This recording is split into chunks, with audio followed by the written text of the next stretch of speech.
to accept that. Hi, I'm Dr. Cheryl Petherbridge. I'm a naturopathic physician here in Bend, Oregon, and I'm the founder of Freedom Regenerative Medicine.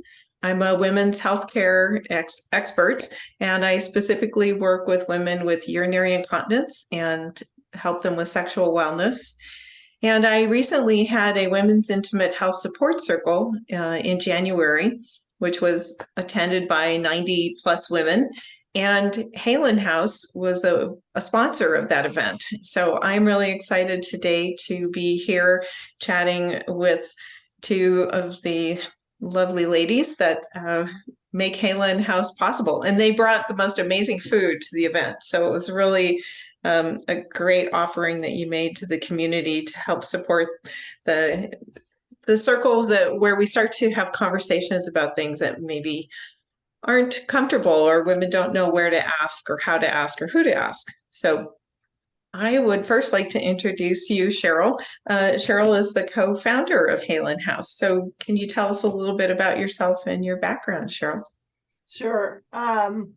Like Carol said, I'm the co-founder and also the president of Haelan House. My background is as a mindfulness teacher. So I teach mindfulness, meditation classes, and I work one-on-one with folks. And the experience of creating Haelan House kind of came out of that, and then a new understanding of what trauma is and how it affects people led us into creating a nonprofit organization that helps folks heal the effects of trauma. Great. Well, thank you, Cheryl. And Cheryl Mills, that's your, so do you have initials or titles that you like to? No initials. Cheryl Mills is all that you need to do the important life work that you do. And Maria, I would love to introduce you. You are the secretary, treasurer, and co-organizer. So it sounds like you wear a lot of hats to keep Haelan House running smoothly. Yes, thank you, Carol, and thank you for this opportunity again. And yes, my name is Maria Cookson, and I am the co-organizer, and secretary treasurer of Haelan House. My background has been more kind of from the corporate world at first, and then needing health and a little more balance, and from the hectic world of all that, and so I came to start the inner work with some grief work. Also went back to art and creativity, and that is besides letting others know about trauma and the many complementary and holistic ways to heal from that. Art and creativity and using your intuition is a big passion of mine, and so I am working on creating a creative art meditation coaching business for people to come play, and I'll do a little bit of that inner work. So, and then also with Haelan House. So awesome. Well, thank you. So my first question for you is, if someone says, hey, what's Haelan House, or how can I be involved with, or how do I experience what Haelan House has to offer? So at the event, someone asked, is Haelan House a house? And, maybe we'll start there. It conjures up an image of a house. So, and what led you to call your organization Haelan House? Maybe that'll give us some insight. Well, actually, the name came from the business name that I had for my business. And Haelan, the way it's spelled, Haelan, is an Old English word for healing. So with my business, it was a house of healing. And as we started thinking about the idea of creating the nonprofit as it relates to helping people overcome the and heal from the effects of trauma, it made sense for me to transfer that name to the nonprofit organization. And I just use my own name for my own work now. And so Haelan House is the name for the nonprofit organization. And you're right. I mean, that does conjure up visions of an actual physical house, which we would love to have, but we don't yet have that. It's coming. It's coming. Yeah, Right? yeah, it's Yes. in the ethers Yes. out there, you know. So it's going to happen. But right now we are strictly virtual. Anybody who would like to kind of start to investigate how to dive into, you know, different types of healing modalities can find a lot of information on our website. We've interviewed a lot of practitioners in the area, including you, Carol. And there's just wonderful information on there about different types of modalities. So you can kind of listen to those and see if any of those types of healing resonate with you. Just to say, oh, that sounds really interesting. You know, I'd like to learn more about that. And we encourage people very much to reach out to those practitioners. On our website, we do have a directory, and we're going to continue to build that out for all types of, like Maria said, complementary and alternative types of therapies and holistic healing modalities, so that you know, people can find the best fit for themselves. Healing is not a one size fits all process. So, True. you know, part of our a big part of what we do is introducing people to what's out there. A lot of people, you know, when they think about, okay, what do I do to, I mean, now some people don't even know that they're suffering from the effects of trauma. So that's one thing. But once they do know, then they're faced with, okay, what's my next step? And where do I go from here? A lot of people will take the traditional route of thinking, well, I go to a doctor, you know, a traditional Western medicine doctor, or a therapist. So, you know, not that either of those is a bad option, but there's so much more out there. And that's kind of where we're coming from, is that we really want people to know that there are a lot of different ways to heal. And here are some options. Check them out. Yeah. And we focus on, besides with the healing and the different arts, there's 6 main areas, and probably most people think the physical, mental, and emotional, but we also focus on spiritual, social, and nutritional. So those all 6 areas really do can and are affected by trauma, whether it's a single event or many events that accumulate in a person. And so there's a lot of different modalities that can either help, and practices that either will help one area or a multitude areas. And there's many ways that you can kind of start with something that maybe you didn't always think, like art. You know, everybody thinks, oh, I can't draw, or you know, they don't always, they think we're more product driven, where you can really use that as a meditation process, an expressive way to get feelings out, or just help process when you're going through different areas of working on what might be trauma or griefs, or some things that are making you stuck in your system. So that's a big part of where we want to bring people to education about this. And there's definitely many ways. I love that.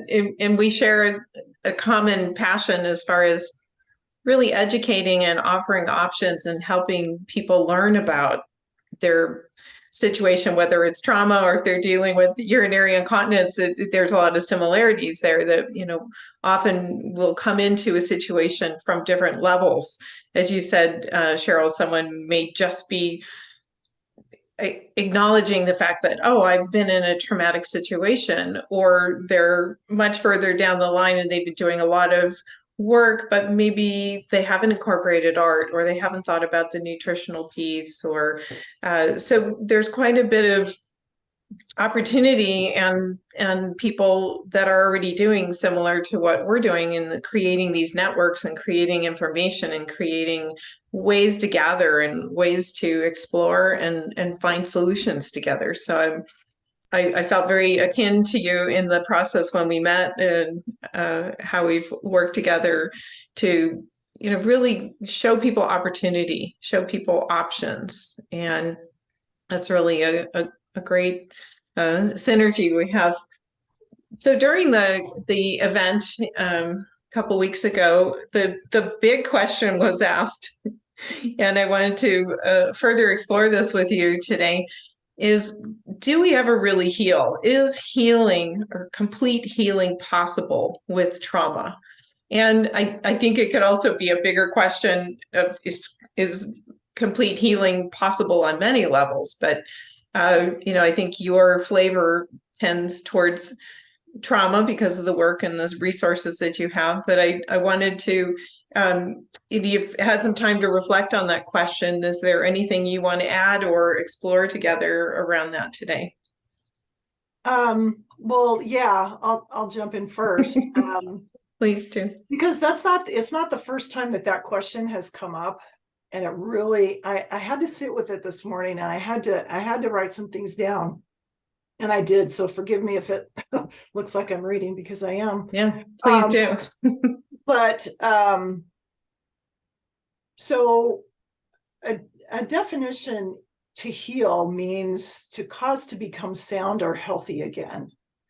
And so I would say, especially in the case of trauma, that yes, that's absolutely possible, that we can become sound or healthy again after trauma.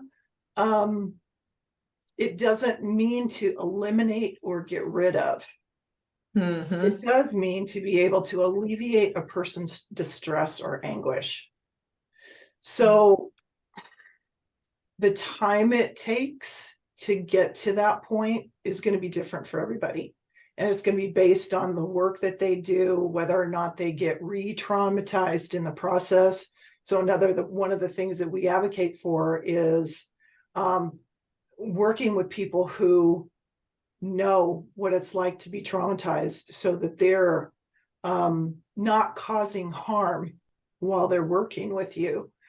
So somebody who's trauma informed is your best bet when you're looking for someone to help you. I said, when I was writing to myself, I said, you can learn to turn down or eliminate the intensity of pain and memories. That doesn't mean that the memories cease to exist. It means that you can have and revisit those memories without the pain that causes suffering. Mm-hmm. If healing to you means going back to the way things were, or to make them the same as they used to be, that will never happen. Everything changes. We keep our distress intact as long as we refuse to accept that things change. If we keep dwelling on wanting things to be different than they are, we create suffering for ourselves. And then I have this little memory, my own little traumatic memory. When I was 8 years old, I went to camp, and it was horseback riding day. So in my enthusiasm to get to my horse, he was an old white guy, he white horse who would just walked really slow, and I felt really safe with him. And so it was first come, first serve for the horses.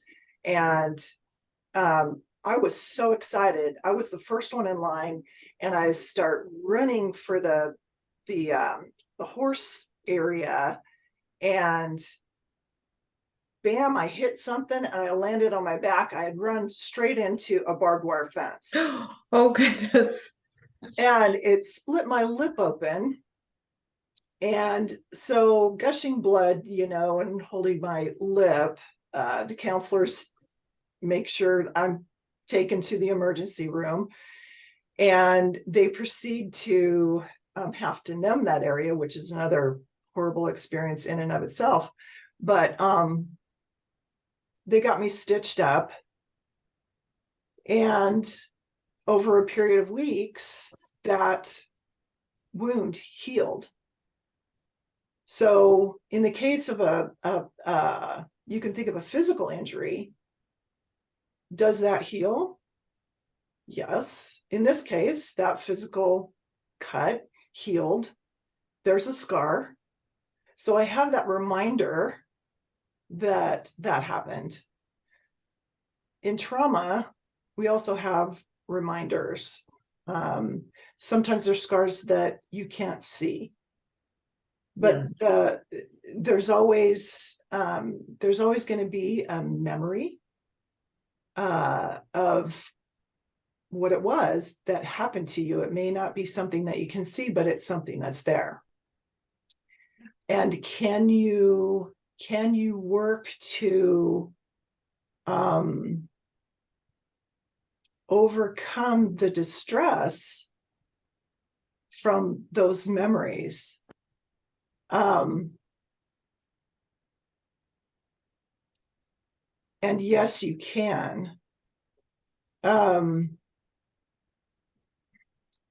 you feel that there are layers of that internal process that took you time to work through, that excitement, but that, surprise of running into the fence, you didn't get to complete your ride? I mean, I'm sure there's all kinds of emotions we could explore, and aspects that have stayed with you, yet you have worked through, and maybe resolution or coming to terms or peace with something is another way to describe healing. I think that's part of it. I said further healing took the form of not avoiding a barbed wire fence. Right. Taking responsibility for my part, which doesn't mean blame, by the way. Just taking responsibility for my part. It wasn't the fence's fault. And respecting that barbed wire fences have the potential for harm if I'm not careful when I'm around them. And we can take those learnings from whatever has happened to us and learn to see them in a new light. And it's one of the things that I've learned that is most important is in healing, at least as it relates to mindfulness, is that it's not the event that causes the pain. It's how we respond to it that causes the suffering.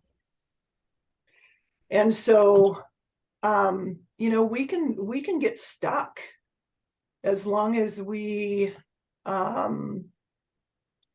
continue to dwell on what happened and feel victimized by what happened. And that's all part of the healing process is learning how to look at that, turn it around in different ways, and let that pain move through you, to acknowledge it and to feel it. And it will eventually lessen, and you can continue, with your life. And so in my experience, healing is getting to a point where I can be happy. I know that things have happened in my life to cause pain, or, was very uncomfortable for me in one way or another. But in that healing process, which has taken many, many, many years, not the barbed wire fence, but other things that have happened. Gotcha.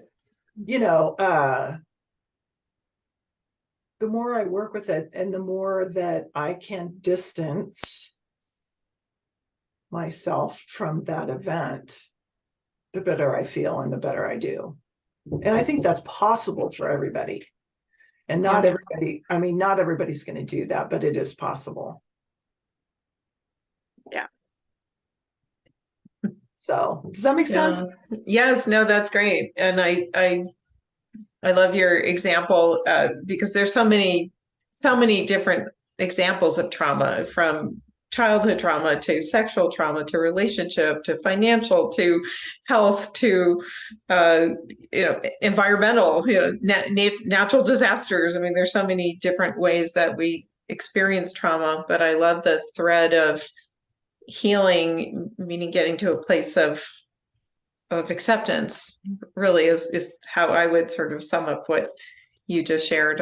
I love that description. Maria, what would you like to say about that concept of healing from trauma?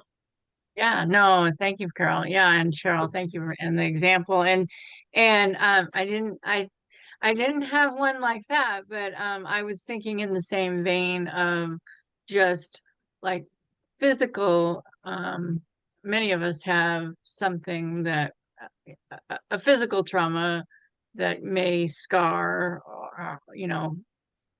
physically and then maybe emotionally, and through some of the different layers. But more than likely, if you get a cut, even if it's severe, it'll heal, it'll close up, usually go away. Sometimes it'll leave a mark.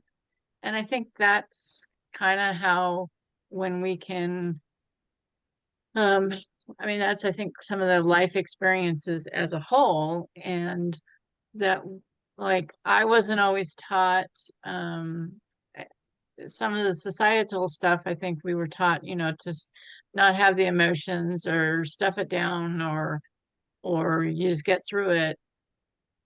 But not, and especially if you're a child or haven't always had the tools, then that's where you play the blame game, the shame, or you think it's in your head, and you don't understand, or you're butting up against yourself, kind of that invisible wall of and being stuck. And so I think,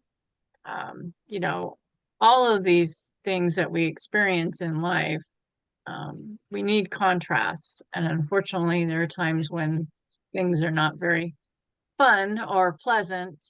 But if you can kind of take that perspective, like take moments, feel the emotions, kind of, or sit with them, do some kind of express them, then, and more than just book learning, or even kind of some of the Western talk therapy, it's a combination of things usually, I think. And so I think when we can do some of that, it's kind of like the onion, where we can pull back the layers, or a flower petals, where we can, there's multiple layers. And I think that's true for ourselves too, in our human experience. And so if we can do that, um, and kind of be in the present, and be mindful, our things shift. And so if you have one big huge trauma, or lots of smaller traumas that accumulate, then you can kind of have some, kind of look back and maybe gain a little wisdom, or at least have ways to work through it, so it doesn't have to be stuck energetically, physically. emotionally, mentally in you. And so I think, yeah, definitely, you can heal from trauma, and you can look at it, so it's not so hard. It can be, a big shift, and you may still like, okay, yeah, that was not pleasant, but your mindset and your body can really shift and grow, and then it's not, it is like a healing. Then it's not that um painful or stuck memory. So, And but it yeah. sounds also like you're bringing up the point of once we change our perspective on an experience, then that could qualify as a healing of that experience. And when we start to reframe or re-experience an event, that starts that journey too. And of course, as a physician, this is also a question that comes up all the time for me after 36, 37 years of being involved with patients with ailments and diseases and suffering and conditions. I've seen various responses of healing, from miraculous to not much change, or the situation continuing. So I'm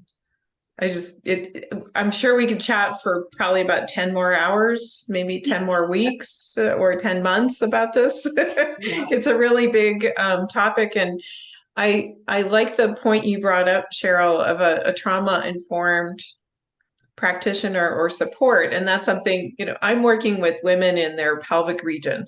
It's a very vulnerable place. The symptoms that women have, like peeing in their pants or not being able to have intimacy with comfort, or it's a delicate process. So I bring as much trauma awareness as I can to that. And I like to remind my patients that I'm here to support them in the process, not, I'm here to do a procedure with them, not to them. And, to use that language, and even just being aware that a woman sitting on an exam table in a room with a history of trauma might be very aware of where the door is, like where's her out, or like if somebody comes to a practitioner to start engaging in that process of healing, they may need a certain environment or certain safety protocols in place, if you will. And I love to remind and give permission for people to look for and seek and ask for trauma-informed support, because I think that's so important. And there's a lot of terminology out there about being triggered or re-traumatized, and that brings up those other aspects of what do we do if we're not in haven't moved that far in that healing process, and we're still really vulnerable. So I'm excited that people know about your resources so that they can seek that if they're finding that, oh, that situation still makes me really uncomfortable, or that family Christmas get together really doesn't feel good, or whatever the situation is. You are an amazing resource, and you've cultivated trauma-informed practices and practitioners. And anything else you'd like to say around that? Just want to thank you so much for this opportunity. We really appreciate it.